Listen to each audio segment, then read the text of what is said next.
Good morning and welcome to Norcal PTACs webinar. Today is November 3rd, and we have a webinar on micro awards, the gateway to Department of Defense, as DOD contracting. My name is James Forrest. I'm the program coordinator for Norcal PTAC, and we have Thomas Burns, who is one of our procurement specialists with Norcal PTAC. I'm going to hand things over pretty quickly to Thomas. I just have a little bit to talk about as far as who is putting on this program. So Norcal PTAC, that's the Northern California Procurement Technical Assistance Center. It is quite a mouthful and we're very well aware of it. That's why we go by PTAC for short. And we are located in Northern California. This is our service area, the green counties on the map here. There's 15 counties. If your business is in one of those, then you're eligible for client services. So I'll talk about what that means in a second. We are actually physically located up in Humboldt County at the Humboldt State University Sponsored Programs Foundation. So we are an on-campus program, and we're a nonprofit. We're grant funded. We get a lot of our funding, most of our funding from the Defense Logistics Agency from the U.S. federal government and other state and local sources from California. In 2020 alone, our clients won more than $314 million with our help and in government contracts, and that was twice as much as we did in 2019 for our clients. So we're really proud of that figure and it keeps going up. So if you're looking to win government contracts in your small business in our service area, you've come to the right place. The way we help our clients is with the three main core services. The two are only for clients. You have to be on our service area. You have to have an established business. And you have to be interested in government contracting, not grants, not financing, not loans, not business plan assistance. There are lots of other resources for that. We are the specialists for contracting, for government contracting. So the first two things we do for our clients are one-on-one counseling. This is the bread and butter of what we do. So we have a team of procurement specialists. They are located across the country. They can meet with you individually over phone, video conferencing, email, you name it, to go over the processes that are required in order to sell your goods and services to the government. When I say government, I mean any level of government. It could be a municipality, it could be city, county, tribal, or state and federal. So there are all sorts of branches of government, and they really buy almost anything. So there's a lot of nuances to it, and we've got a good team of experts to help you through. Thomas is one of them. So we're glad to have Thomas here today putting together this research. Second thing we do for our clients who are in our database is we can set them up with a custom bid matching profile. What that does basically is it aggregates all the bids that match certain criteria you put in the system based on what you sell. And then it gets all these bids into one email and sends it to you every morning. That way you can wake up with your cup of joe and click through the bid opportunities that may be a good fit for you to bid on. And you could be one of the first people to get a bid in, which is always nice. So the third thing we do is not just for clients. So those first two, you do have to be a client. The third thing, as you know, because many of you are not clients and you're here today, is free and available to anyone. Well, in fact, everything we do is free. We don't charge anything. We're tax funded. So you've already paid for our services through your taxes. But the third thing is resources and trainings. So we put on webinars like this on a pretty regular basis. We do it with partners. We do it on our own. And we join other partners' webinars. And the idea is to get your foot in the door, to get you informed about government contracting and to empower you to start these processes yourself. So we hope you enjoy our presentation today. If you'd like to sign up for PTAC services, if you have a business in this location, please click on that link or just type in norcalptac.org and you'll see the apply now button on the top. And we would love to see your application. And let me know if you have any questions. My number is at the bottom. My email address is also at the bottom. We'll get back to you as soon as possible. If you're not in this service area and you're starting to feel kind of sad that you're not in our area and we can't help you out, well, there are 98 PTACs across the country. So there are a lot of different regions that you may qualify for. So if you click on that link or just type in the county, the name of your county or your state, and then PTAC, PTAC, I find that it tends to come up with one of the first or second options, Procurement Technical Assistance Center for your area. So they're all over the place, all across the United States. So please don't despair if you're not in our service area. There's a lot of PTACs around. A little bit of housekeeping. Well, actually, first, let me talk about the VBOC, the Veterans Business Outreach Center program. So we're really actually happy to be partnering with this program. In fact, we are now under the same umbrella in our service area. And I believe that all of Northern California. So you can see on our map where it's this sort of slice of coastal northern and a little bit of the rural north. VBOC covers a broader area of Northern California, and they are a support center for veterans who are looking to start some sort of mission in post-service. So that could be a business. That's their foreground thing that they do. They help veteran businesses. They can also help to connect you to all sorts of different programs. They're setting themselves up as experts to sort of as a hub for resources, getting you to the right place. But if you are a veteran of any era, if you're transitioning, if you're a military spouse, National Guard, reserve member, it's a great resource for you guys to get involved and get the sort of help that you need in order to get your business or any other dream on the ground. So please do check them out. They are funded by the SBA, U.S. Small Business Administration. And of course, it is Veterans Small Business Week, and this is the second part of a three-part series. So we're very excited to be able to offer these services for veterans, and we have a veteran here, Thomas, who is going to be giving the main presentation.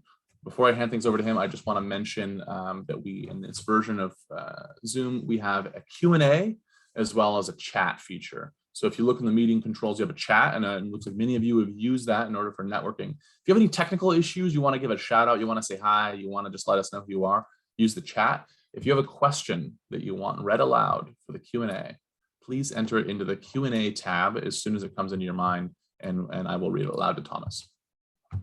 And one more note that we are recording this, and the recording as well as the slides will be presented to everyone later today.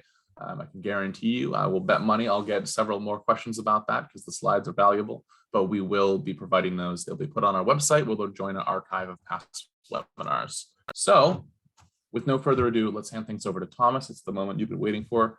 Thomas Burns, I will go ahead and help you out here. Ask to start video, ask to unmute. And Thomas, you have the floor, so go ahead and take it away. All right. Thank you, James.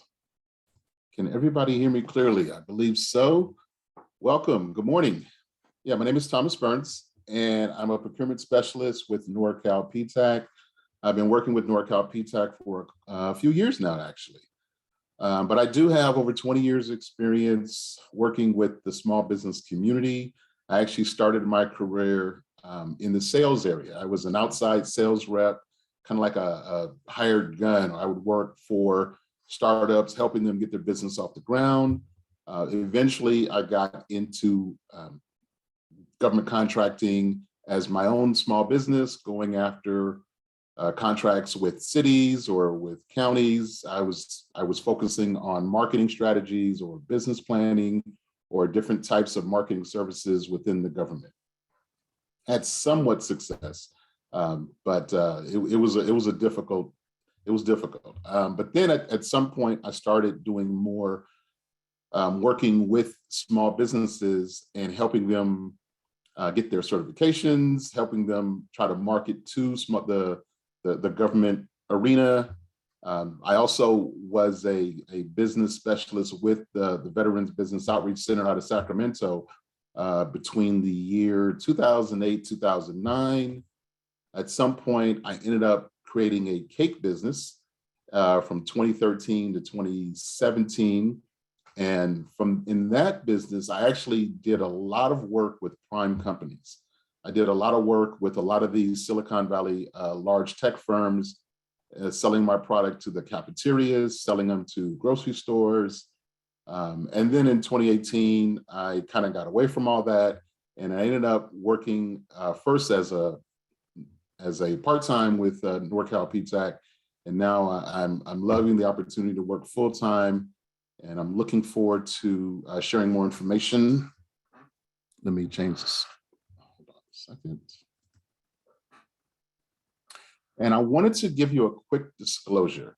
The information that is within this webinar is based on my interviewing multiple small business specialists and doing my own research online and with certain government websites.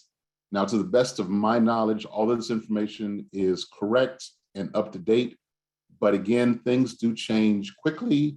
And so there's no guarantee that the information might be relevant in, let's say in a few months or weeks. So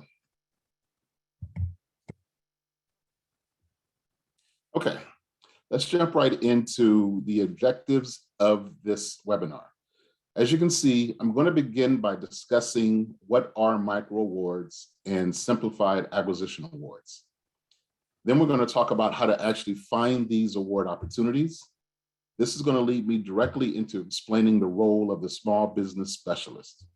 And I'm going to go over how to create a relationship with them, how they can help you, and also what they cannot do for you. Then finally, I'm going to end the webinar with links to all of the websites I've discussed, and I'm going to give you 3 clear takeaways that you can move forward with from this webinar. All right, everybody ready? Great, let's get started. All right, what are micro awards? So the Department of Defense, they adhere to a set of purchasing rules that govern micro awards and simplified acquisition threshold awards. So as you can see, the micro awards are under $10,000. I've seen, I think the lowest I've seen when I did my research is like $100-something, up to $10,000. These are almost always done using what's called a GPC credit card. These purchases are made by managers, admin, and others. Now, I would say always, but you can't say always because there's always a situation where it doesn't exist. So almost always, contracting officers are not involved in these smaller purchases, right? These are purchases that are made. There's no advertisement. There's no need for competitive quotes from other firms. The rules that govern purchases of 10,000 or less just don't apply for normal acquisitions. Also, when you talk about the simplified acquisition threshold from 10,000 to 250,000, they also have what's called the $10,000 to $25,000 range, where these don't get advertised also, but they do need 3 firms to give them a quote. Now, as the name implies, this is a faster, more streamlined way for contracting officers to purchase goods and services that are above the $10,000 but fall below the $250,000 amount. Now, use of the SAT, simplified acquisition threshold is allowed under the following requirements. First, they can only be used to purchase commercially available products and services, meaning this acquisition method can be used by anything that you can find being sold commercially. Items that don't apply to this would, of course, be those items that don't have a commercial function, such as certain military equipment or scientific devices. Those are examples of something that may not have a commercially useful function. Also, the simplified acquisition threshold purchases, they reduce costs to the government. They reduce time because they can make these purchases within a couple of weeks. They also maintain competition because they have to get at least 3 different quotes, and they allow for greater opportunities for small business.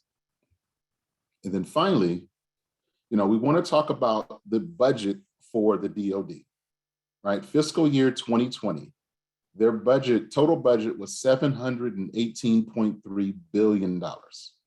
They are by far the biggest budget within our federal government.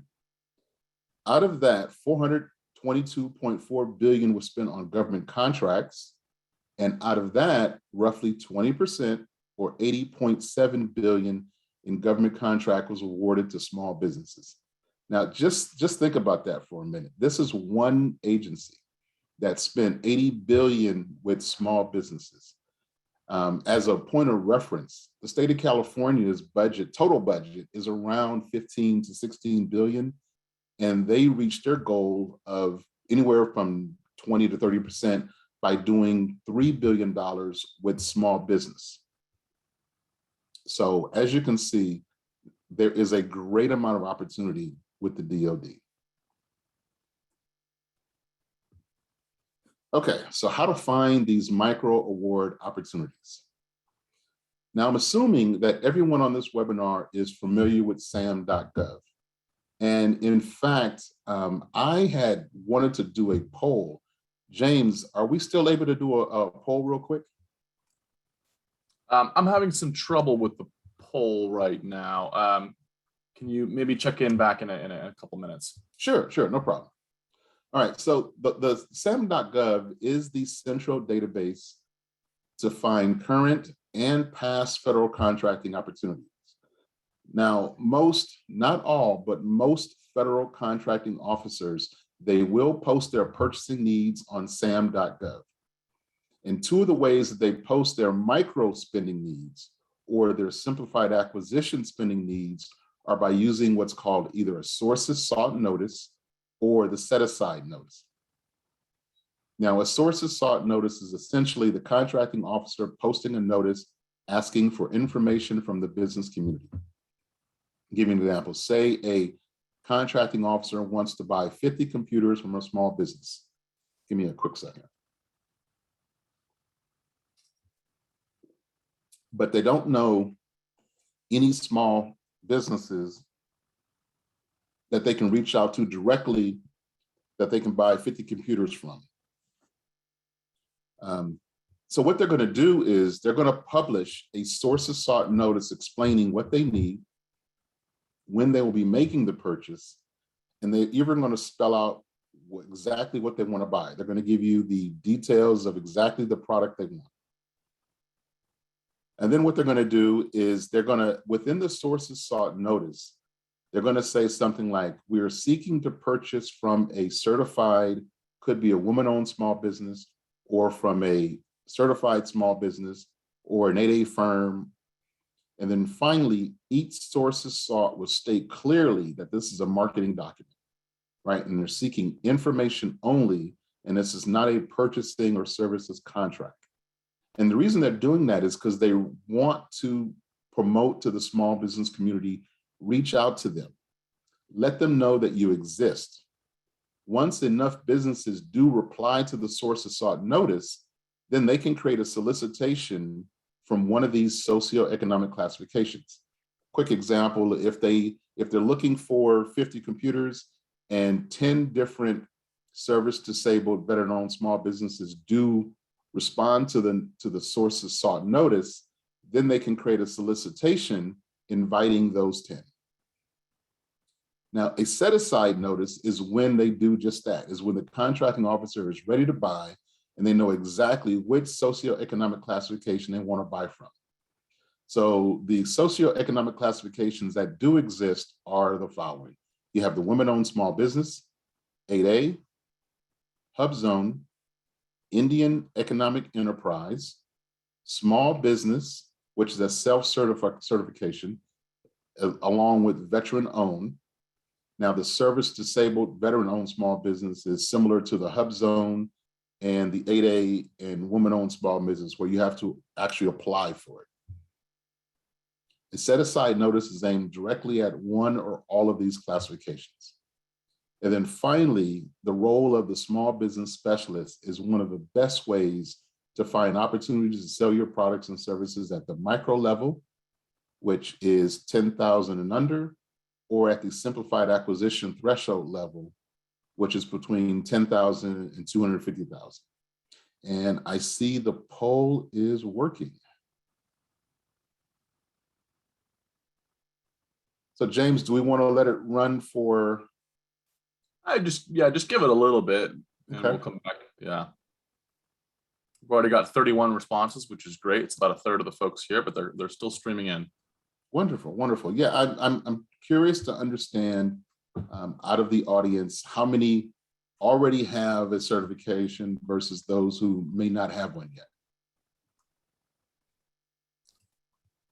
And as you can see, or at least as I can see by the poll, self-certified small businesses is clearly 50% of the audience, which kind of goes along with the standard. All right, let's go ahead. I'll count down from 5 and then we'll close it. So you got 5 seconds.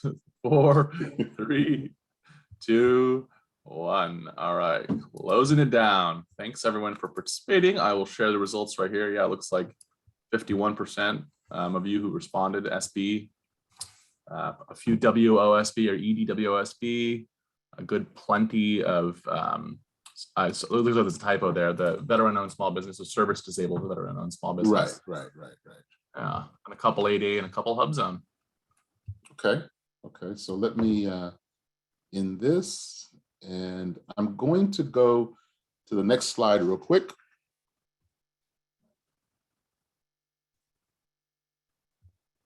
All right.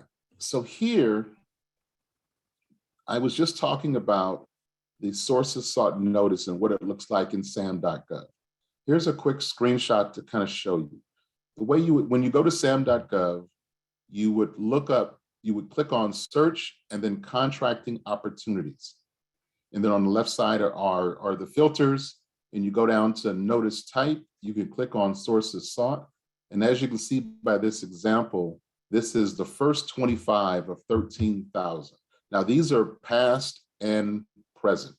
If you want to see just the current ones, then you would click on dates, and you have multiple options on how to select the dates. You can choose the last week, last month, on and on. This one is a screenshot of looking up by the set aside. Again, you go through the same process, search, contract opportunities, you scroll down to set aside, and here we've selected service disabled veteran-owned small business. And again, you have the first 25 of 1,921, which are past and current.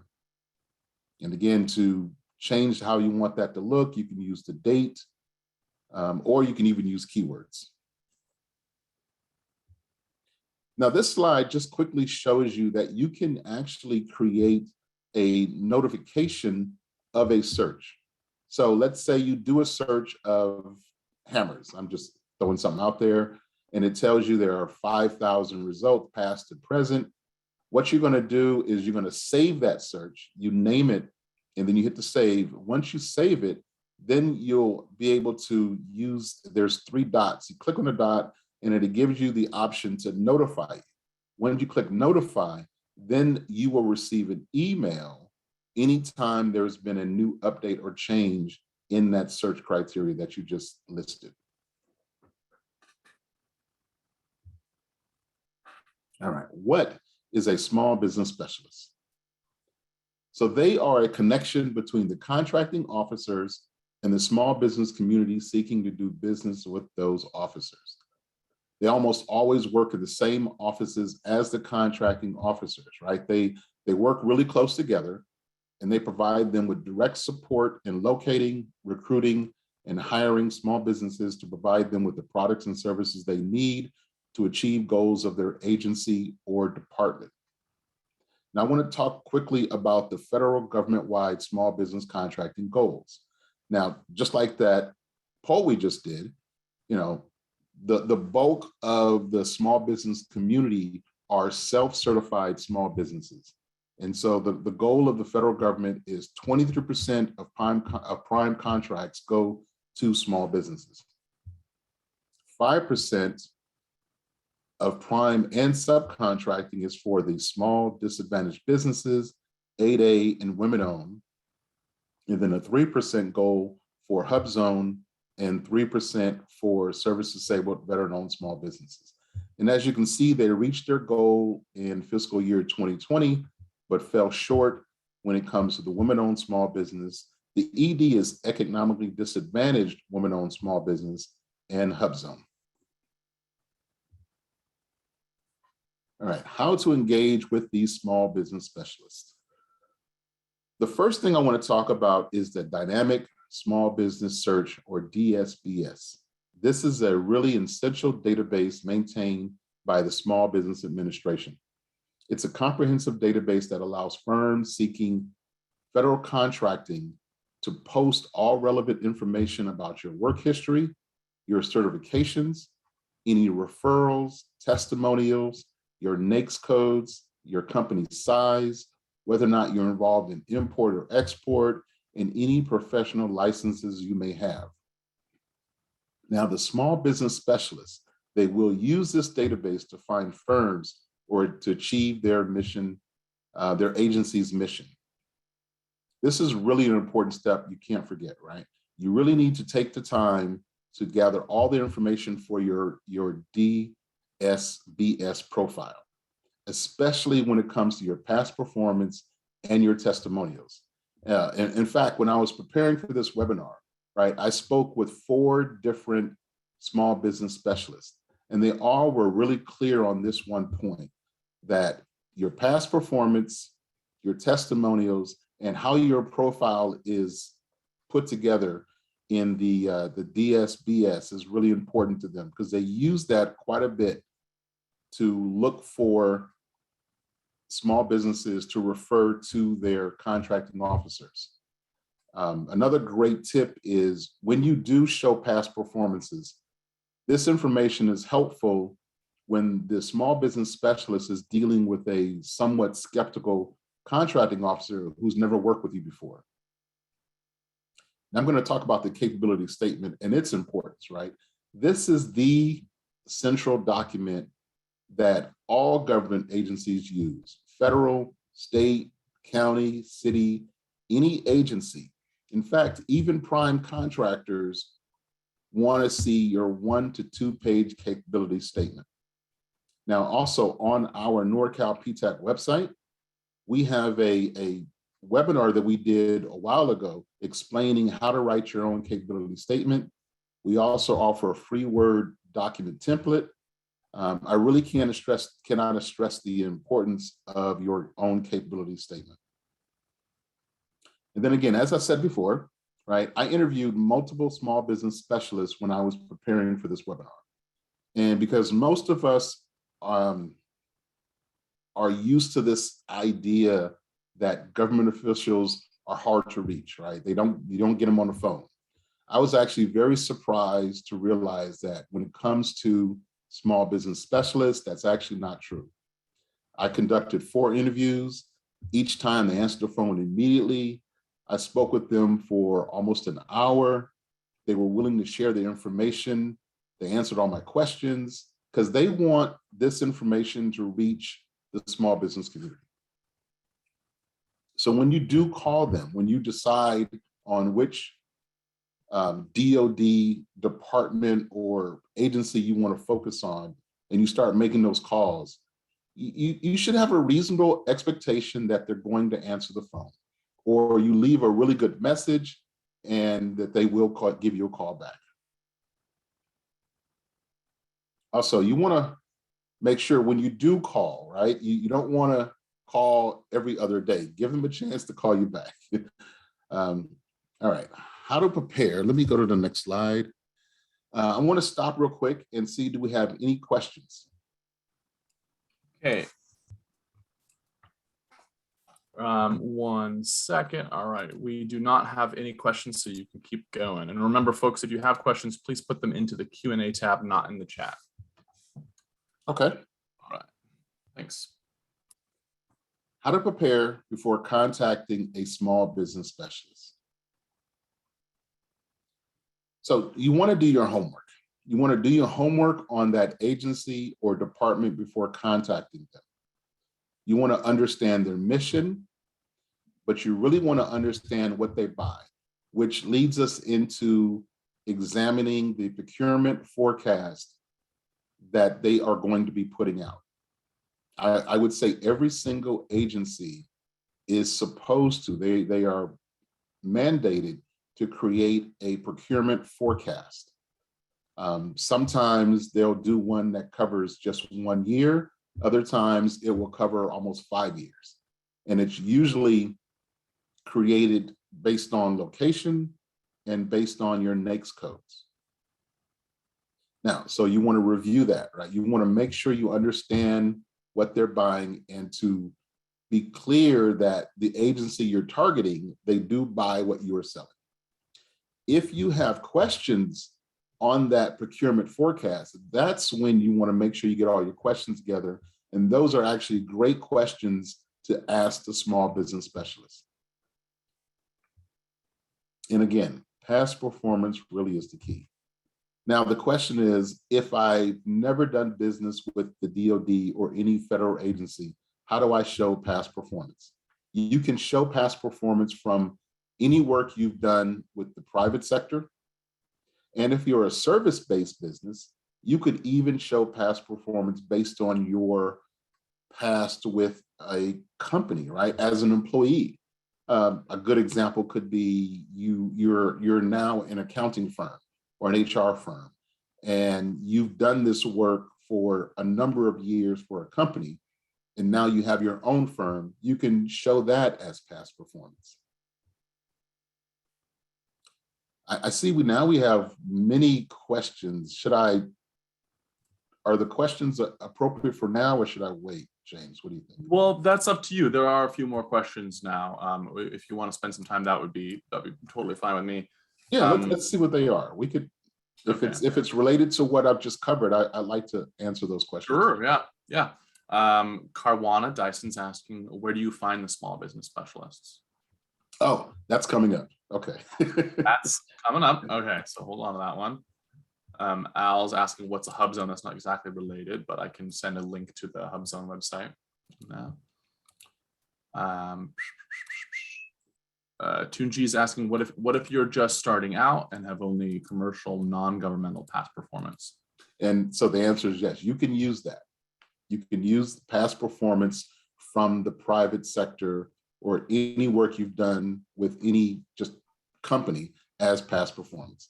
Of course, they're looking for past performance within the government as their number one, but if you don't have it, show what you do have. Right, perfect. There's a question about the small business directory. Is that relevant here? Can you see that, Thomas? I think that's going to be answered in the upcoming slides. I think they're asking about the small business specialist, maybe directory. So we will cover that. And then looks like we have a question here. Given the amount and weight of importance placed on past performance and testimonials, how do you get your foot in the door if you're a new business? And again, so if you don't have any past performance of any kind, so you haven't done any work with any private companies, I will say that is a challenge. That is a hurdle to get over because you're competing against other small businesses who want to do business with DOD. And when you send your capabilities statement or you fill out your profile, that small business specialist will be looking for that. So he might find 15 other small businesses that have past performance in their profile, and they'll see this one or two that have zero.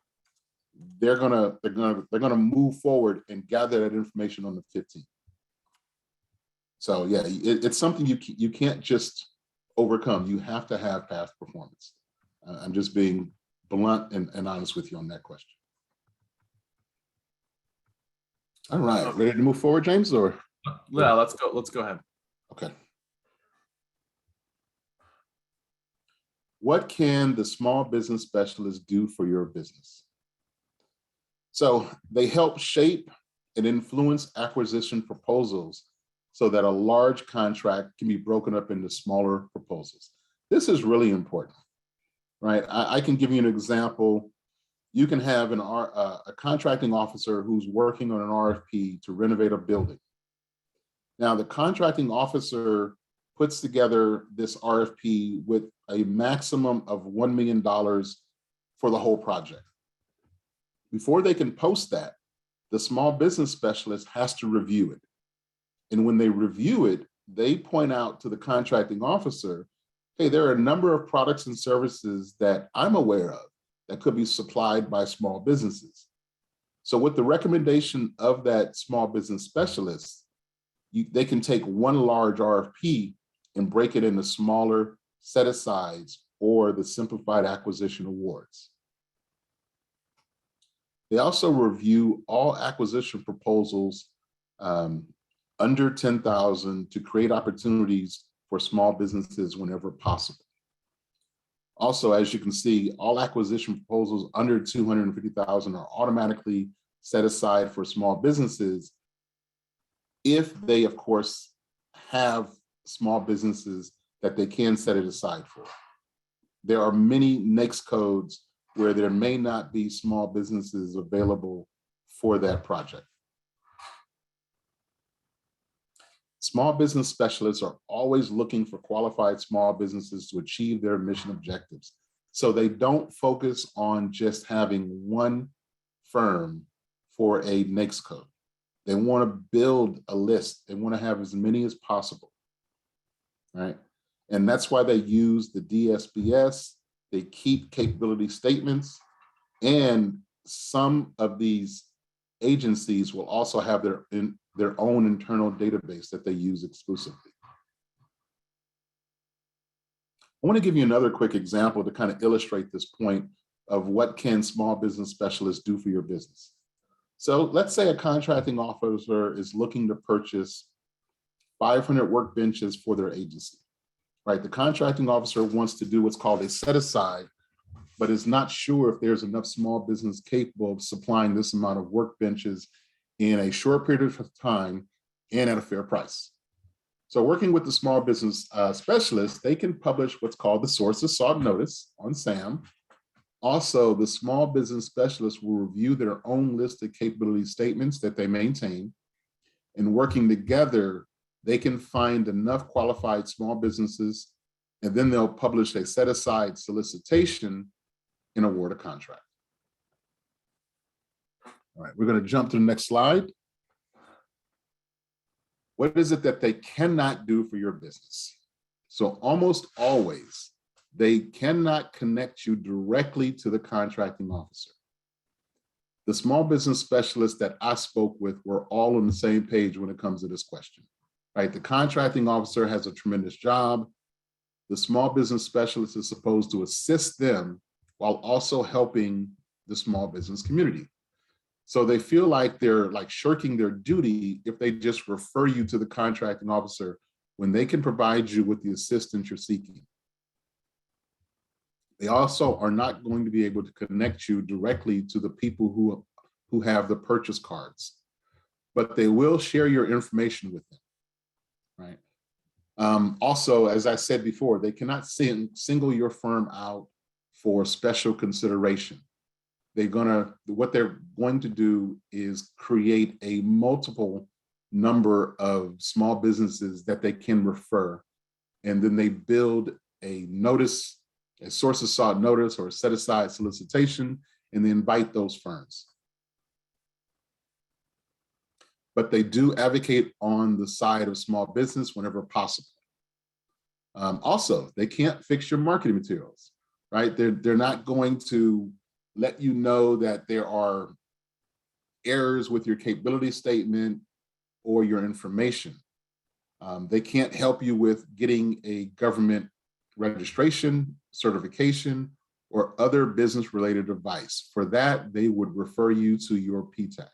And we encourage you to work with us in helping you create your marketing materials, helping you with your profiles, or reach out to your closest PTAC.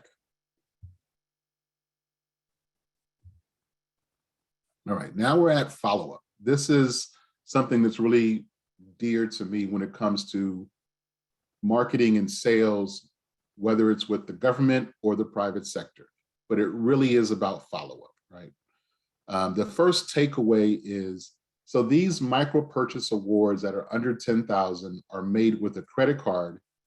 And while the simplified acquisitions are under 250,000, they limit competition because they only are going to invite a certain socioeconomic class, and the minimum is 3. Now they could invite, of course, 20 or 30, but they have to invite at least 3 to give them a quote, while also maintaining fair prices for goods and services and achieving a social responsibility to the small business community. I want to quickly relate a quick story that just kind of highlights the micro purchase awards. As I said, back in 2013 to 2017, I ran a cake business. It was called Spirit Cakes. I did liquor-infused bundt cakes, and initially my idea was to work just in the private sector. But I understand having a certification is important. So, when I first opened up the business, I got my small business certification with the state of California. I also got a PUC certification with the Public Utilities Commission. And so I'm doing my business, right? And I'm focused mostly on the private side. I do an event for a wine and dessert kind of a networking event where I'm promoting and selling my cakes with other small businesses that are doing different desserts and different cheeses and all kind of things, right? And so it was a good event. A month, I'd say 6 weeks later, I get a phone call from a lady who says she is an admin for the governor's office. She was very impressed with my product and she wants to order, I think she said like 20 cakes for an event they're having at the state capitol in 3 weeks. But then she kind of chided me. She said, look, I took your business card, I took your flyer, and nowhere did it state that you were a certified small business. I almost didn't do business with you, but I went ahead, I went to your website, didn't list anything there. And then I went into our own state database and I was looking for any certified small business that I could work with that did bakery goods. And lo and behold, you were in our database, but you didn't list your information on any of your marketing materials. And I was like, yeah, I just didn't even think about it. I was so focused on the private side, it didn't even occur to me. But luckily, I got that contract. The other great thing about that is when I took the order, the order over the phone. I forgot what it came to. Let's say it came to $500. She immediately took out her credit card because we were doing this over the phone, and she gave me the information to make the sale right then and there. Versus if you know anything about doing business with the government, you know, you have to provide the product or service first, invoice, and then wait to get paid. But for these micro awards, most of the time, I won't say all the time, but most of the time, they're going to make that purchase immediately. So anyway, the final thoughts on this story is I delivered the product 3 weeks later, did exactly as they told me. They also had me come up into the state capitol, set up the cakes. During that process, the lady, say her name was Jessica, she brought over 3 other admin from different departments. She introduced me to all of them. I got their information, I gave them my information, and the long story is that I ended up doing more business because of this one connection who referred me to other ones. So they talk to each other. All you need is one contract, one opportunity for a micro purchase with one agency, and it can lead to multiples. And the takeaway for number 2 is you've got to do everything to help yourself. The capability statement, your DSBS profile, getting a federal certification, all of these things will greatly enhance your ability to do business with the DOD. And finally, limit scope, but increase focus. I'm going to talk more about this in the next slides, but just understand the DOD, as you can see by how big their budget is, it's vast. There are hundreds and hundreds of departments and sub-agencies that all have their own budget and decision makers. You want to limit the number of agencies you go after, but increase your focus on them. All right, I'm gonna go to the next slide. Resources. Now here's where we get into how do you find these small business specialists. First one I'm gonna talk about is the U.S. Army Command. There are 5 different U.S. Army commands: the Army Material Command, the U.S. Army Corps of Engineers, Army Medical Command, National Guard Bureau, and Army Futures Command. Now, when you receive your slides, each one of those are links that take you directly to the website. Now, I'll start with the Army Material Command just as an example, right? They're located primarily on the West Coast, the South, and on the East Coast. I don't have an exact number, but I would say they're are at least 100 different Army Material Command locations throughout the United States.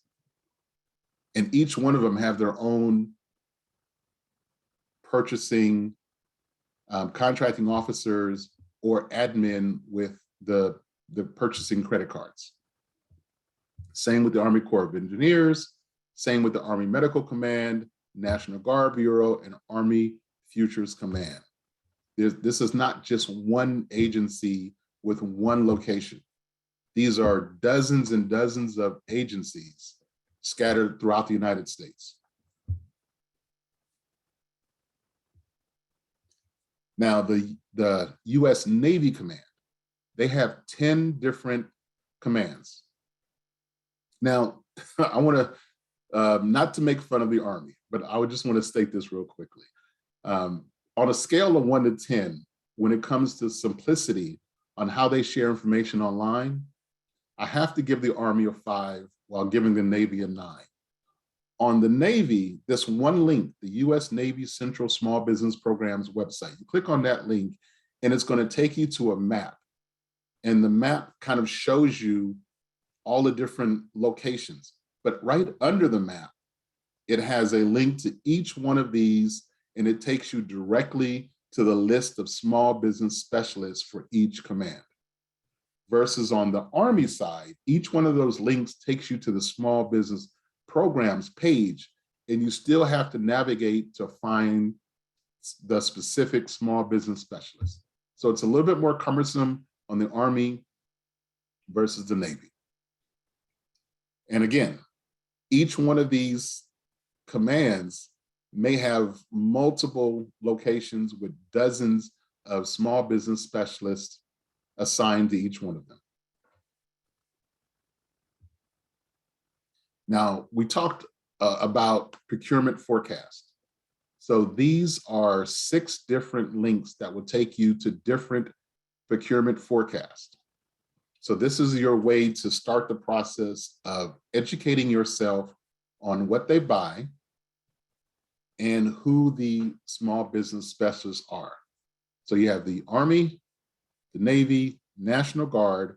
Now the Defense Commissary Agency, the DLA, the Defense Logistic Agency, they manage all of the, quote, commissary or grocery stores that are on military bases throughout the United States and overseas. The U.S. Army Corps of Engineers, their procurement forecast, and the Directory of Federal Contracting Prime Contractors with Subcontracting Plans. This is an SBA, Small Business Administration website, and they mandate, that large prime contractors create a subcontracting plan. And those plans are published on this directory page right here.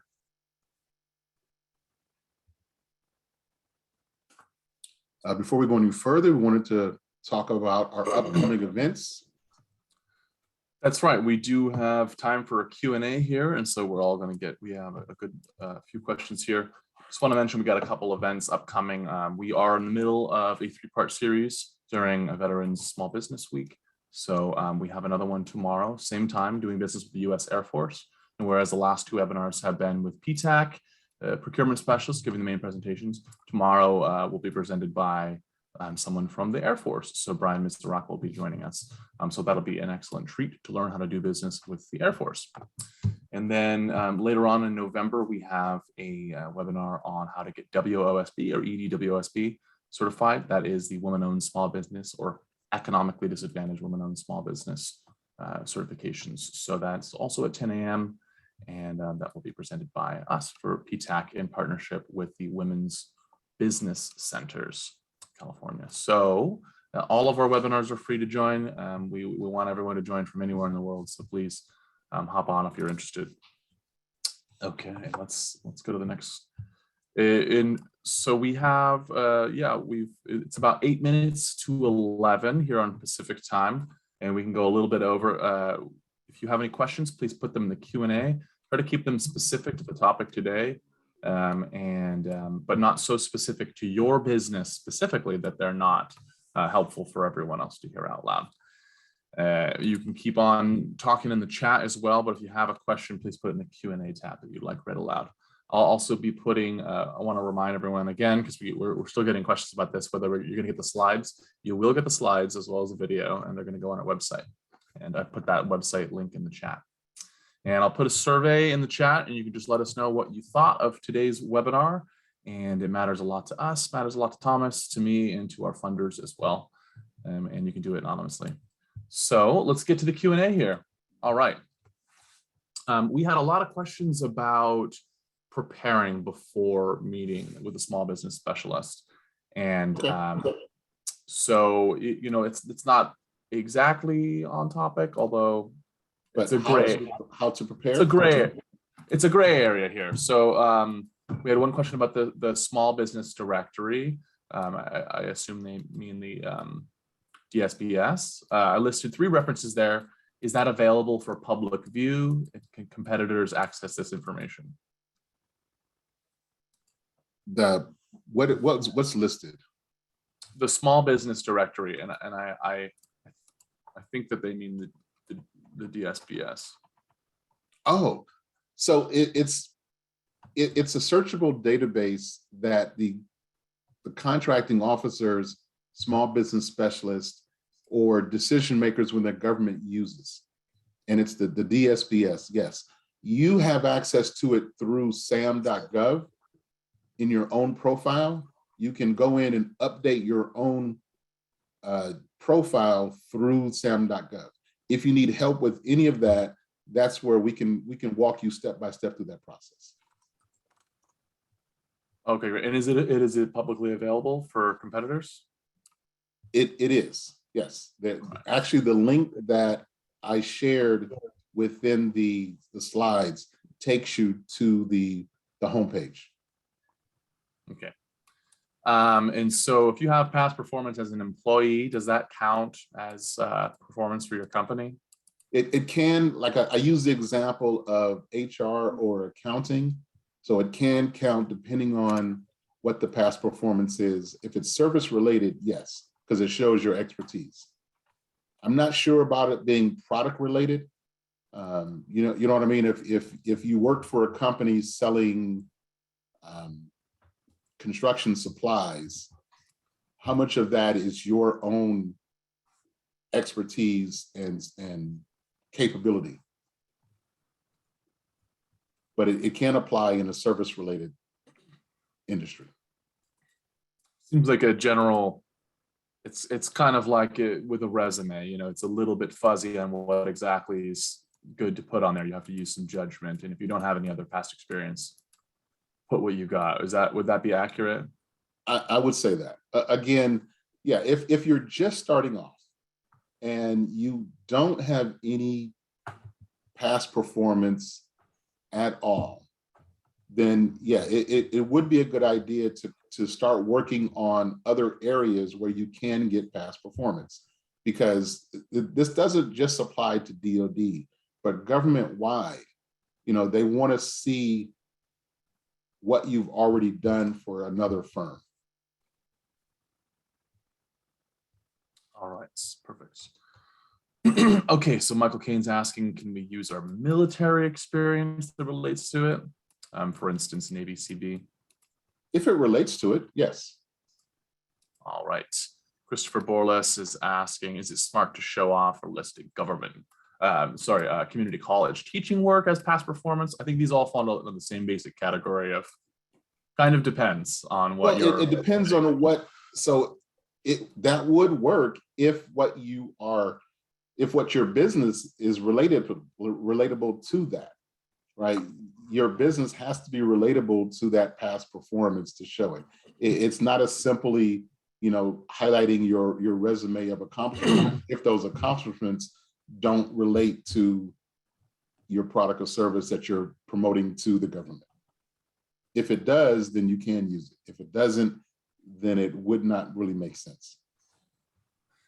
Great. And I just want to let folks know that we do have, we have a resources page about capability statements. We have a whole webinar on it, so please take a look. I'll drop that in the chat.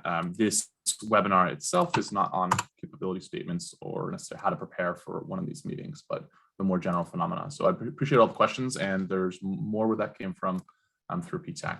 I'm also getting questions about the slides, and once again, you're going to receive the slides. The slides are important, man. I'm telling you. We've got almost 100 people on this webinar, and those questions. I spent quite a bit of time making sure I got the right links, put them in there, because yeah, it's daunting. It is daunting on where to find this information. So the slides are important. So you will get the slides. Okay, so here's a good opportunity to review some of the information you gave. So could you give an example of what you mean by limit scope and increase focus when you were talking about one of your takeaways? I'll use the example of the U.S. Army Corps of Engineers, right? That was one of 5 Army commands. They are located throughout the United States, but primarily on the West Coast, the South, and the East Coast. There might be, and I don't have the exact number, but let's say there are 100 different Corps of Engineer locations. It would be, if you are a single owner operator, or let's say you've got 2-3 people that can help you with sales and marketing, it's realistic to see how you could focus on the West Coast and work with small business specialists within the West Coast of California. And that might be 15, 20 small business specialists right there. It's unrealistic to think that you could successfully market to all of the Corps of Engineer locations throughout the United States, or take it to the next level to all of the 5 Army commands at the same time. So based on your business, based on your ability to make phone calls, send emails, and follow up with all these phone calls and emails, what is your capacity? Based on your capacity will dictate how many you try to do business with at the same time. That's what I mean by limiting your scope, but increasing your focus. All right, thank you so much. That's a good answer. Al's asking, does the decision maker explain why a company was approved or denied a contract? Depending on the size of the contract, when we talk about micro awards, I don't think so. No, because they can, for a micro award, the admin or manager who has that credit card and the authority to buy something for their department, they're just going to go make the purchase, right? It's not advertised. You're never going to know about it. So there's no bidding or anything like that. For the simplified acquisition threshold, yeah, you can. If they invite you to bid, you bid and you don't win, you can then go back to them and ask why. Okay, very good to know. I'm going to skip a question. It's about a specific industry since we're running out of time. But thank you, Krishna. We got some people saying thank you, some folks asking for your help, and then just a reminder, Thomas is one of our procurement specialists. If you'd like to work with him, please put in an application on our website if you are eligible, which means if you have a business in our service area. I'll put that in the chat as well. And then you can request Thomas specifically. We don't do just one-off meetings. We're a grant-funded organization, so we need to track the help that we give to small businesses. So we do need an application from you, just a little hoop to jump through, doesn't cost anything, and we are eager to work with you. So, all right, we don't have too much time now, so I'm going to be, if you're, Marilyn's asking, if you're working with a bigger contracting company, subcontracting for them, can you use their capability statement? No. In a word, I knew the answer to that one. Yeah. I dropped into the chat, I dropped a YouTube link for a webinar that we did on preparing a capability statement. And then I also put a link, the link to our archive of past webinars. because this is a hot topic. We've had 10 questions about this so far. Okay. We have a lot of past webinars. We've got dozens and dozens of webinars for the past year. This webinar is going towards that page that I put in the chat. So It's really important. It's extremely important. Yes, it is. The capability statement, everybody wants to see that. So yeah. True. And you could spend weeks reviewing the webinars that we've done on that page. It's kind of cool that they're all right there. So please do take a look for any that look interesting to you. If you feel like your question was not answered, you can also reach out to me. You see my number and my address, my info at norcalptac.org email address. So I think we're going to go ahead and wrap it up. We're about 3 minutes past the hour. Thank you again, everyone, for joining. We had a really excellent turnout today, and we hope you got something out of it. And Thomas put in so much work for this, interviewing small business specialists, contracting officers, and that's just a really, really, we're lucky for you to do all that research. And thanks to everyone for joining. It was a great event today, and let us know what you thought. Put the survey in the chat there. So please, we love feedback. So let us know how we can improve our services. Thank you, everybody. I really appreciate coming to the webinar. I really do. And you'll be directed to that survey as well as you leave. And happy Veteran Small Business Week. So, all right, bye-bye.